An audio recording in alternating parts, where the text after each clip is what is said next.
एक छोटे से गांव में एक मजदूर रहता था। वो रोज मिट्टी खोद कर निकालता, अपने गधे पर लादता और उसे बेच दिया करता था।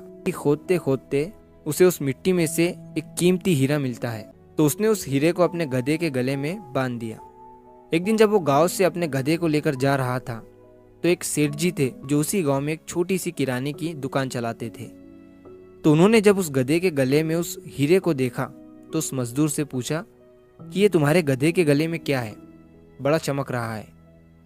मजदूर ने कहा कि ये चमकीला पत्थर है, मुझे मिट्टी खोदते समय मिला था। और सेठ जी उस मजदूर से उस चमकीले पत्थर को 50 रुपए में खरीद लेते हैं और वो उस चमकीले पत्थर को अपने दुकान के तराजू पर लगा देते हैं। तो एक बार एक जौहरी सेठ जी के दुकान पर आता है। वो सेठ जी से पूछता है कि ये क्या। सेठ जी उस जौहरी से कहते हैं कि ये एक चमकीला पत्थर है, मैंने एक मजदूर से 50 रुपए में खरीदा था। सेठ जी उस जौहरी से कहते हैं कि अगर तुम इसे खरीदना चाहते हो तो मुझे 100 रुपए दे दो और इसे ले जाओ। अब वो जौहरी जो था वो बहुत ही कंजूस था। उसने सेठ जी से कहा कि मैं इस चमकीले पत्थर के तुम्हें 80 रुपए दे सकता हूँ।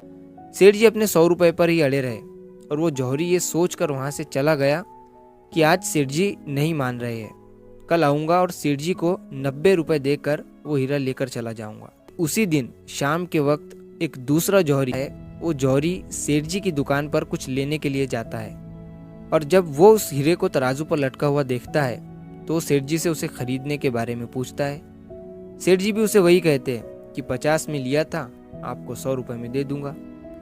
वो जौहरी बहुत होशियार था, उसने एक सेकंड भी वेस्ट नहीं किया और तुरंत सेठ जी को 100 रुपए देकर वो हीरा लेकर वहां से चला गया।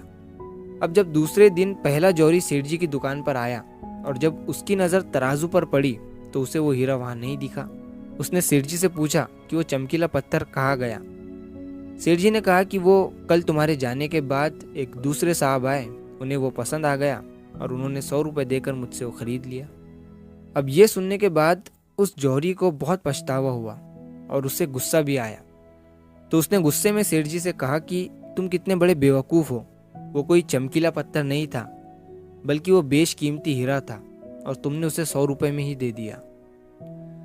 अब ये सुनने के बाद सेठ जी ने उस जौहरी से कहा कि साहब ऐसा है कि मुझे तो पता नहीं था कि वो बेशकीमती हीरा है और आपको ये पता होने के बावजूद भी आप कल मुझसे 20 रुपए के लिए झिकझिक कर रहे थे। तो मुझसे बड़े बेवकूफ़ तो आप हैं जिन्होंने 20 रुपए के लिए एक कीमती हीरा खो दिया। दोस्तों, इस कहानी से हमें 3 बहुत बड़ी सीखें मिलती है। पहली ये कि कंजूसी भी वहीं करो जहाँ पर उसकी ज़रूरत है, और दूसरी सीख इस कहानी से हमें ये मिलती है कि हाथ में आया हुआ मौका, अपॉर्चुनिटी हमें कभी भी गंवानी नहीं चाहिए। और तीसरी सीख हमें इस कहानी से ये मिलती है कि कभी भी काम को कल पर मत टालो।